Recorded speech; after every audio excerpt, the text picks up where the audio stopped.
بلوچستان کے ضلع گوادر میں سیکیورٹی فورسز کی گاڑی پر دہشت گردوں کے حملے میں پاک فوج کے 14 اہلکار شہید ہو گئے۔ پاک فوج کے شعبہ تعلقات عامہ سے جاری بیان میں کہا گیا ہے کہ سیکیورٹی فورسز کی گاڑی ضلع گوادر میں پسنی اور ماڑا جا رہی تھی کہ گھات لگائے دہشت گردوں نے حملہ کر دیا۔ بیان میں کہا گیا ہے کہ بدقسمت واقعے میں 14 فوجی اہلکار شہید ہو گئے ہیں۔ ISPR نے بتایا کہ علاقے میں پاک فوج کی جانب سے آپریشن جاری ہے اور اس بدترین واقعے کے ذمہ داروں کو گرفتار کر کے انصاف کے کٹہرے میں لایا جائے گا۔ مزید بتایا گیا کہ پاکستان کی مسلح افواج ملک سے دہشت گردی کا ناسور ختم کرنے کے لیے پرعزم ہے اور بہادر جوانوں کی اس طرح کی قربانیوں سے ہمارا عزم مزید مضبوط ہوتا ہے۔ نگران وزیر اعظم انوار الحق کاکڑ نے ضلع گوادر میں سیکیورٹی فورسز کے قافلے پر دہشت گردوں کے حملے کی شدید الفاظ میں مذمت کی اور حملے میں جام شہادت نوش کرنے والے سیکیورٹی فورسز کے 14 اہلکاروں کو خراج عقیدت پیش کیا، شہداء کی بلندی درجات اور اہل خانہ کے لیے صبر جمیل کی دعا بھی کی۔ وزیر اعظم ہاؤس سے جاری بیان کے مطابق انوار الحق کاکڑ نے کہا کہ دہشت گردوں کے ناپاک عزائم کبھی کامیاب نہیں ہونے دیں گے۔ شہداء نے ملک کی حفاظت کی خاطر اپنی جانوں کا نذرانہ پیش کیا۔ نگران وزیر اعظم نے کہا کہ مجھ سمیت پوری پاکستانی قوم کو اپنے شہداء پر فخر ہے۔ دہشت گردوں کے ایسے بزدلانہ حملے پاکستانی قوم اور اس کے رکھوالوں کے حوصلے کبھی پست نہ کر پائیں گے۔ انہوں نے کہا کہ پوری قوم دہشت گردی کے اس ناسور کے خاتمے کے لیے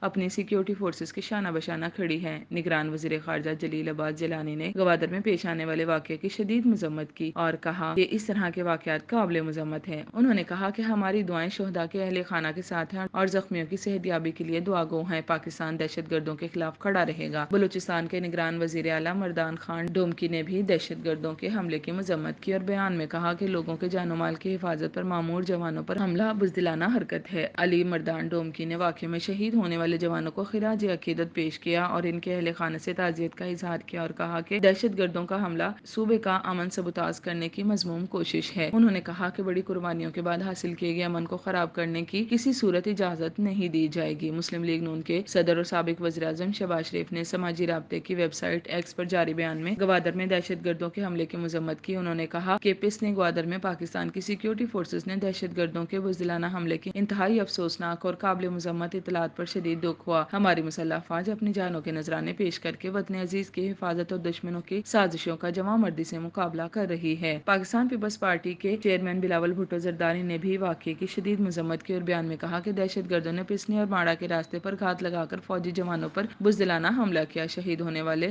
14 سپاہیوں کو خراج عقیدت پیش کرتے ہیں۔